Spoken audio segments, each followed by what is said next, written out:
सभी को praise the Lord daily devotion में सभी का स्वागत है। आज का वचन है प्रकाशित वाक्य 1 और वचन 3 में इस प्रकार लिखा है, धन्य है वह जो इस भविष्यवाणी के वचनों को पढ़ता है और वे जो सुनते हैं और इसमें लिखी हुई बातों को मानते हैं, क्योंकि समय निकट है।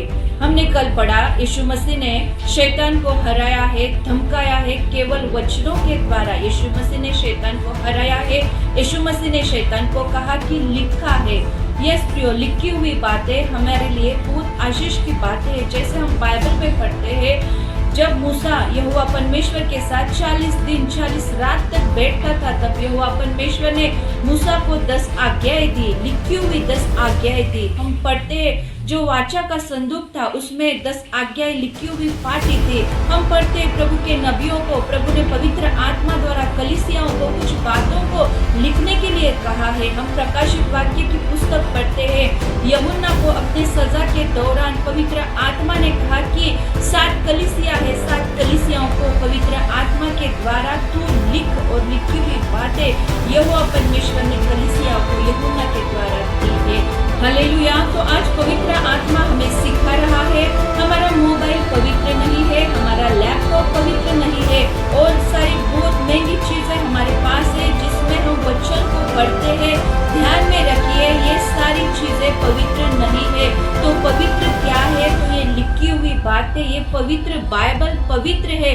हमें अगर वचन पढ़ते हैं तो हमें इसमें से ही वचन को पढ़ना है, हमें इसका आदर करना है, इसका सम्मान करना है। लेकिन आज हम देखते हैं बहुत सारे जो आज की जनरेशन है वो इसमें से वचन को नहीं पढ़ते, तो इसमें से वचन को पढ़ते हैं। तो प्रियो, आज पवित्र आत्मा हमें सिखा रहा है। बहुत सारे नबियों ने इसके लिए, इस लिखी हुई बातों के लिए अपनी जान दी है। बहुत सारी बातों को उन्होंने अपने जीवन में सहा है। तो इस लिखी हुई बातों की ओर ध्यान दीजिए। आपको जो दिखाई देता है, वो सुनाई देता है, उस पर मत जाइए, उस पर विश्वास मत रखिए। तो जो पवित्र बाइबल हमें सिखाती है प्रियो, उस पर ध्यान दीजिए।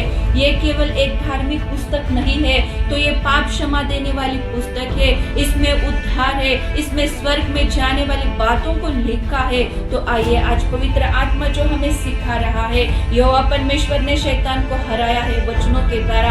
आज आपको शैतान को हराना है, लेकिन वचनों के द्वारा शैतान को हराना है। प्रभु इन वचनों द्वारा आप सभी को आशीष दे और वचन को फर्स्ट प्लेस देने के लिए आप सभी की सहायता